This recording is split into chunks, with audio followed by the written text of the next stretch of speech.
Hello, എല്ലാവർക്കും നമ്മുടെ ചാനലിലേക്ക് വീണ്ടും സ്വാഗതം. എല്ലാവരും സുഖമായിട്ടിരിക്കുന്നു എന്ന് വിചാരിക്കുന്നു. ഇന്നത്തെ വീഡിയോയിൽ നമ്മൾ ഒരു സ്പ്രേ പെയിൻ്റാണ് ഉണ്ടാക്കാൻ പോകുന്നത്.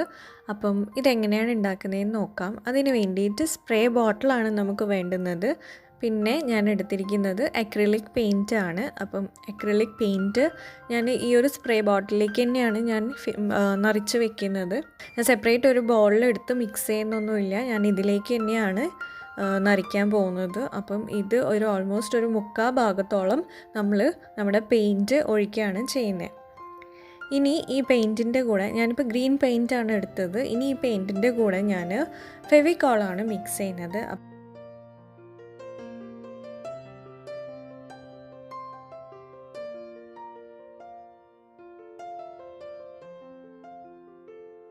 ഒന്നോ രണ്ടോ സ്പൂണാണ് ഫെവിക്കോൾ ഒഴിക്കേണ്ടത്. അപ്പോൾ ഫെവിക്കോൾ നല്ല കട്ടിയുള്ള ഫെവിക്കോളാണെങ്കിൽ നമുക്ക് 1 സ്പൂൺ ഒഴിച്ചാൽ മതിയാവും.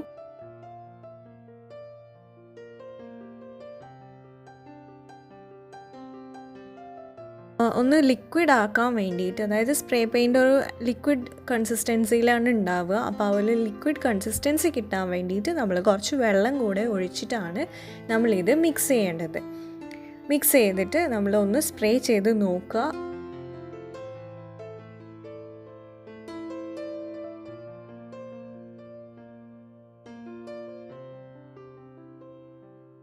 എന്നിട്ട് ഇപ്പോൾ അഥവാ സ്പ്രേ എന്താ പറയുക അങ്ങനെ വരുന്നില്ല എന്നുണ്ടെങ്കിൽ, പെയിൻറ്റ് നമുക്ക് പുറത്തേക്ക് വരുന്നില്ല എന്നുണ്ടെങ്കിൽ നമ്മൾ കുറച്ചും കൂടെ വെള്ളം മിക്സ് ചെയ്തിട്ട് നല്ലപോലെ മിക്സ് ചെയ്തെടുത്താൽ മതി, ഷേക്ക് ചെയ്തെടുത്താൽ മതി.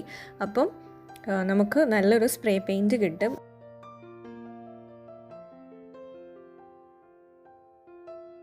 ഇപ്പോൾ നമ്മുടെ സ്പ്രേ പെയിൻറ്റ് റെഡി ആയിട്ടുണ്ട്. ഇനി നമുക്കിത് ടെസ്റ്റ് ചെയ്ത് നോക്കാം. അതിന് വേണ്ടിയിട്ട് ഞാനിത് ഈ പേപ്പറിലൊന്ന് സ്പ്രേ ചെയ്ത് കാണിച്ചു തരാം. അപ്പോൾ ഇത്രയേ ഉള്ളൂ. സ്പ്രേ ബോട്ടിൽ ഉണ്ടെങ്കിൽ പെട്ടെന്ന് തന്നെ ഉണ്ടാക്കിയെടുക്കാം. അപ്പം എല്ലാവരും ട്രൈ ചെയ്ത് നോക്കുക. അപ്പോൾ അത്രയേ ഉള്ളൂ ഇന്നത്തെ വീഡിയോ ഇഷ്ടമായിട്ടുണ്ടെങ്കിൽ ലൈക്ക് ചെയ്യാനും ഷെയർ ചെയ്യാനൊന്നും മറക്കരുത്. അപ്പോൾ നമുക്കിനി വേറൊരു വീഡിയോയിൽ കാണാം. അതുവരെ തരുന്ന സപ്പോർട്ടിനൊക്കെ എല്ലാവരോടും ഒരുപാട് നന്ദിയുണ്ട്. Thank you so much.